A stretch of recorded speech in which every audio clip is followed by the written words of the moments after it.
आज अमित शाह से कौन पूछेगा कि 31 मार्च 2026 तक नक्सली खत्म हो जाएंगे, किस ब्याज पर खत्म हो जाएंगे? आपके चैनल के माध्यम से उन सभी लोगों को अपनी बात कह देना चाहता हूँ कि अगर ये फैसला नहीं आया होता, उन दिनों के हजारों लड़के जो एसपीओ बने हुए थे वो कभी आरक्षक बनते ही नहीं। तो आज अमित शाह इस तरीके के कहना ये बिल्कुल पूरे तथ्यों से, पूरे हालत के खिलाफ है, सच्चाई के खिलाफ है।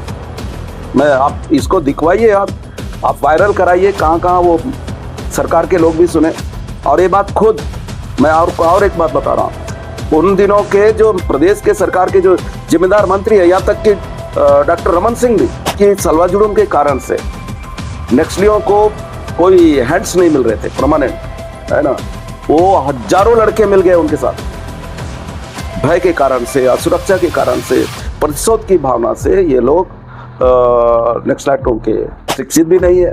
तो आप किस आधार पर उनको आप हथियार इतना, तो इस आधार पर सरकार के कोर्ट ने इसको हथियार वापस लेने का फैसला दिया और फिर साथ में सलवा जुडूम को बंद करने का बात उसी समय बंद दिया।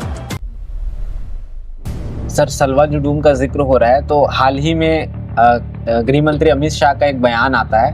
वे कहते हैं कि सलवा जुडूम के खिलाफ जो जजमेंट दिया गया वो उसके ऊपर बातचीत करते हैं और वो कहते हैं कि अगर वो नहीं हुआ होता तो नक्सलवाद पहले ही खत्म हो गया रहता। तो इसको कैसे देखते हैं, उनके बयान को कैसे देखते हैं? नहीं, उनके बयान 2-3 पार्ट पर बात होनी चाहिए। एक तो ये कि कोई सुप्रीम कोर्ट के वो जो सबसे सर्वोच्च अदालत के पीठ में बैठा हुए एक जज तमाम फैक्ट के आधार पर जुडूम को बंद करने का फैसला ले और उसमें मुख्य बात यह है, मैं आपको बताना चाहता हूँ कि जैसे ही जो लोग एसपीओ मतलब जो संगम है, रेंज कमेटी, नक्सलाइटों का जो अलग अलग संगठन है, उनके लोग जब सिलेंडर होके आ रहे थे या सलवा जुडूम के साथ मिल रहे थे तो उनको एसपीओ बनाया गया। वो जो अब कोई पढ़े लिखे थे नहीं, बिल्कुल, और अनपढ़, ज्यादातर अनपढ़, 95% अनपढ़, और ये लोग नक्सलाइटों के साथ मिलकर काम कर रहे थे। जुडूम चालू हुआ तो ये लोग इनके साथ आके जुड़ गए, नक्सलाइटों के छोड़ करके। तो उनको जैसे ही आए उनको ऑटोमेटिक गन्स दे दिया गया, समझ रहे?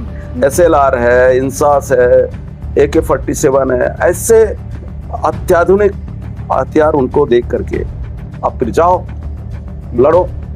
अब वो लोग जाना है, पूरे गांव को जला डालना है, जो मिला उन्हीं को मारना है, खत्म करना है, और पूरे गांव को घेर करके अगर गांव वाले नहीं मिले तो ऐसे गन से सुअरों को मार, सुअर मतलब पालतू सुअरों, उनको मार रहे हैं, बकरियों को मार के लेके आ रहे हैं। इस तरीके का जो करतूत हो रहा था, तो ये सब चीजें थी। तो जब कोर्ट में गया ये मामला कि भाई आप किसको हथियार दे रहे हो, तो क्या वो सरकारी क्या नाम नौकर है, वो क्या प्रशिक्षित है बंदूक चलाने के लिए? एक तो आप गवर्नमेंट सर्वेंट नहीं है, ठीक है, और दूसरा वो प्रशिक्षित भी नहीं है। तो आप किस आधार पर उनको आप हथियार ना, तो इस आधार पर सरकार के कोर्ट ने इसको हथियार वापस लेने का फैसला दिया और फिर साथ में सलवा जुडूम को बंद करने का बात उसी समय बंद दिया कोर्ट ने। तो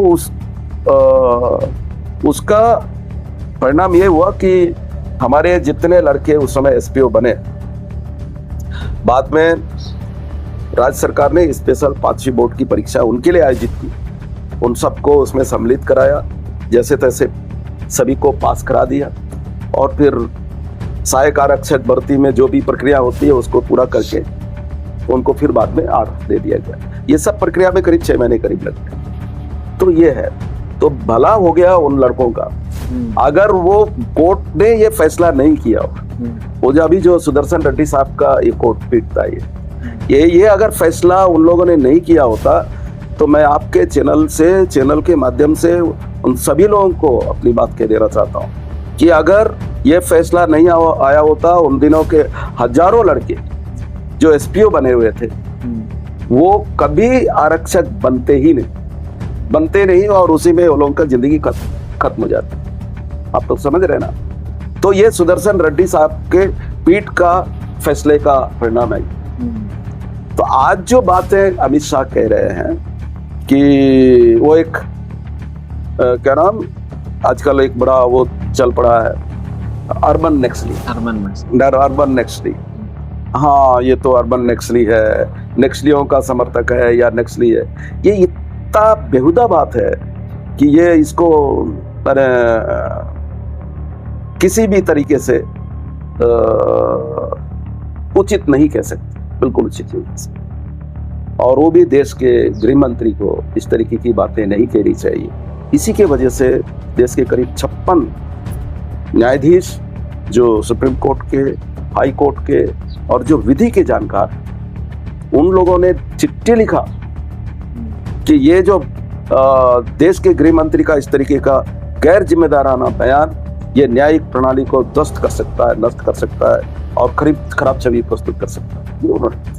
तो बात यह है कि इस तरीके की बातों का कोई केवल राजनीतिक मकसद से बयान देना, किसी न्यायाधीश जो उस आसंदी पर बैठा हुआ व्यक्ति अगर ऐसा फैसला करता है उस पर सवाल खड़ा करता, ये बिल्कुल इसको आप अच्छा नहीं कह सकते हैं।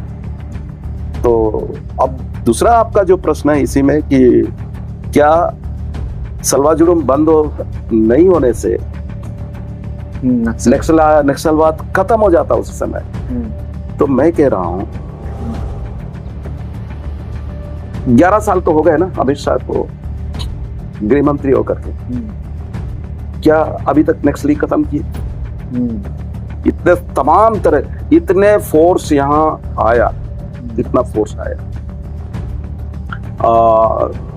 पग पग में कैंप बने हुए हैं। ठीक है, बहुत सारे लीडर्स मारे गए, वो सबके बावजूद क्या आज नक्सली खत्म हो गए? नहीं हुए।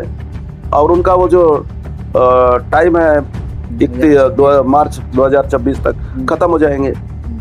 और कोई भी पुलिस अधिकारी को पूछिए जो यहाँ फील्ड पे, वो खुद कहेगा कि नहीं ये संभव ही नहीं। तो ये सब बातें बकवास कर रहे हैं लोग। आज अमित शाह से कौन पूछेगा कि 31 मार्च 2026 तक नक्सली खत्म हो जाएंगे? किस ब्याज पर खत्म हो जाएंगे? आप बताइए। अभी भी अब वो जो मैं आप उसमें और एक प्रश्न है कि एक तो ये कि सलवा जुलूम के कारण से नक्सलियों को कोई हैंड्स नहीं मिल रहे थे परमानेंट, है ना। वो हजारों लड़के मिल गए उनके साथ, भय के कारण से, असुरक्षा के कारण से, प्रतिशोध की भावना से ये लोग नक्सलाइटों के हाथों में जुड़ गए और बड़ी तादाद में। और इस वजह से नक्सली बड़े इलाके में फैले और पुलिस के रिकॉर्ड में सब है। तो आज अमित शाह इस तरीके के कहना ये बिल्कुल पूरे तथ्यों से, पूरे हालत के खिलाफ है, सच्चाई के खिलाफ है। मैं आप इसको दिखवाइए और आप वायरल कराइए, कहाँ वो सरकार के लोग भी सुने। और ये बात खुद मैं और एक बात बता रहा हूँ, उन दिनों के जो प्रदेश के सरकार के जो जिम्मेदार मंत्री है, यहाँ तक कि डॉक्टर रमन सिंह भी, उन लोगों ने स्वीकार किया कि हाँ सलवा जुलूम गलत रास्ते पर गया, जिसके कारण से नक्सलियों को बढ़ने में मदद मिला। और ये अमित शाह इस तरीके से बात कर रहे हैं, आज पहली बार आपके चैनल में ये बात कह रहा हूं। तो अब ये एक मामला है। और दूसरा ये है कि आज नक्सलियों ने वार्ता की बात की, हम शांति वार्ता करना चाहते हैं, तो वो तैयार ही नहीं है। क्यों तैयार नहीं है? अब इसकी भी छानबीन करनी चाहिए।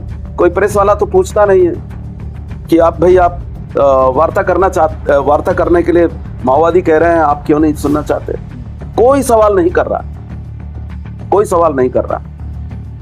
और उसके बाद अगर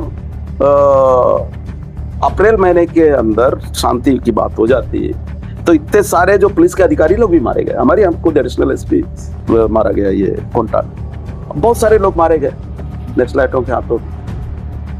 तो कम से कम ये तो नहीं मरते ना। अब उसके लिए तो जवाबदार तो यही है।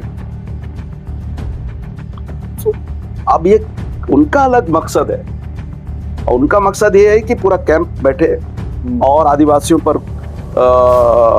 भय पैदा किया जाए, उनको कुचला जाए, उनकी आवाज को कुचला जाए और कुचल करके पूरे यहाँ का संसाधनों को लूटा जाए, दोहन किया जाए।